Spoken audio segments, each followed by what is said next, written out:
Hey, it's your man StyleCon coming at you today with another video. And today, this is somewhat special to me. And I was at a jewelry store in Lancaster, Pennsylvania. They had a Rolex Yacht Master, the rose gold one. Now, I'm not a big fan of Rolex, but that is one of the few watches that I do like that they produce. But I don't like the price of it. And I was with my girl, and she's like, "Oh, that's a really nice watch." And it's like, "Okay, great." So guess what I got in the mail? She went out and got me. Now this is a Seiko mod, and that's what we're going to be taking a look at today. It's the Yacht Master version of it, and she picked this off of Etsy. And I have to honestly say, I am impressed with this for the price. I think it was a little over 300, 350, something like that, after taxes. But look at this thing. This is amazing. You got the little Cyclops window. This does have the ceramic bezel insert. The knurling, I mean, it's the rose gold, which I do like. Now, this isn't going to be an everyday wear. I will wear it occasionally, but I just like the details. This thing is really phenomenal. Now, I do have like one or two issues with this, and it's nothing major, but I'll show you in a minute here. Now, I love the class. When I did get this, I did have to cut it down to fit my wrist. And I'm at the end. I do have a smaller wrist, 6 3/4. So if you're interested in picking this up, this is about 40 millimeter case. It does fit very nice. Now I know you see the marks here, but I like my watches like super tight. I do not like them to move around on my wrist. Now the one issue that I have is it doesn't lay flat. If you see that, now maybe if it was a smaller strap, I could get it to fit, but there's just like a little bit of a gap right in there. But I like my watches to fit like perfectly flat around the wrist. It doesn't do that, but is that a deal breaker? Hell no. It was actually a conscientious present from my girl. She was thinking about me, which made me feel good when I saw this thing. It's like, well, it's not the Rolex, but I can live without that Rolex, especially nowadays with the crime spree. And I did do a video. It's like, people don't have time to check your wrist down. It's like, well, if you're thinking about robbing me, you better check that name. It's a Seiko instead of the Rolex. But I do like the look. And this thing is phenomenal for the price. And I'm going to keep it in a case so I don't ding it up, things like that. But now let's get into the thing that I really don't care for. Now this is better than your standard Seiko, because this is water resistant, which is nice. I do like that Cyclops, even though this one does poke out a little bit, as you can see there, but not, once again, not a deal breaker, not a daily wearer. But the only problem I did have with this, sorry, I'm doing this from the back of the camera, so you have to excuse me. I'm just going to do this. And I know I'm going to move the time up a little bit so I don't screw up the date wheel. But the only problem I did have with this is the date wheel. Oops, sorry, wrong position.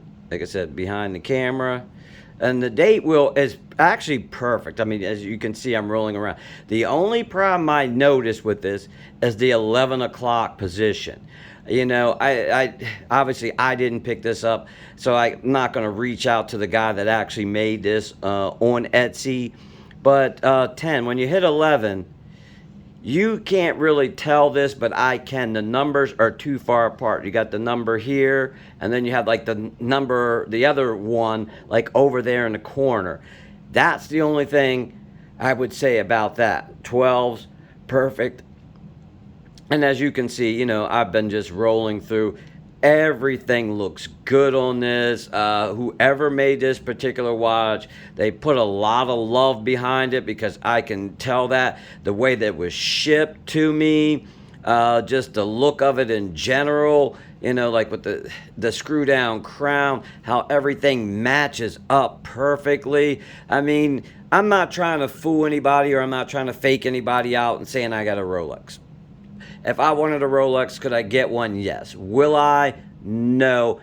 I like Rolexes, but I'm not a big fan because I know the work that they put in behind the scenes. If you check out any Rolex videos or magazines, they will show you everything's automated. I mean, they've got CNC machines to do this and that. Then you're offering these watches at these highly expensive rates. I think it's a little bit of a disservice. It's like, I need more finishing work, like on the calipers, you know, more detail work on the dials and things like that, so I can feel like, you know, I paid $29,000, I got $29,000 back, which obviously you're not. But with this one, I feel for the price, this is way more comparable. I mean, look what they're doing with this, with the ceramic bezel, the Cyclops, the screw down crown, things like that. And this is $350. Now, we all know there's a ton of markup on wristwatches. Now, if that Rolex that I like was like $10,000 or $11,000, I would actually go out and buy it. I do like that one. But in comparison, for an occasional watch that I'm going to wear out, I can truly live with this, and I like to thank Miss B for thinking about me when she ordered this for me. Once again, it's your man StyleCon. Thank you for taking the time out of your day to watch my video. If you have any questions or comments, as usual, leave them down below, and I will check you out in the next video. Well, let me do this real quick. The lume on this thing is crazy. I don't know how we're going to see it. I'll turn down the lights for a hot second. Sorry, I forgot to hit that. But, it's still not dark enough, but as you can see, it's two different. You have like that nice crazy blue for the hands, and then you got like that green. Oh yeah, okay, now that's starting to pop. Thank you, Miss B. She's in the background. And woo, that looks good. Very stunning at night. The lume is excellent on this, and if you watch any of my previous videos, I usually shit on a lot of lume. This one I cannot shit on. It's really good. If you want to get one, check out Etsy. They do have them on eBay, but I just found more on Etsy when I was doing this video to check things out. And there's all types of mods that you can get out there for the $300–400 range. If you don't want to spend the money on a Rolex or a Patek, I mean, obviously, that's up to you. I'm not here to tell you how to spend your money, but you can get a nice looking product if it's something similar to what you want, and having it made custom is another bonus. Once again, thank you for taking the time out of your day to watch my video.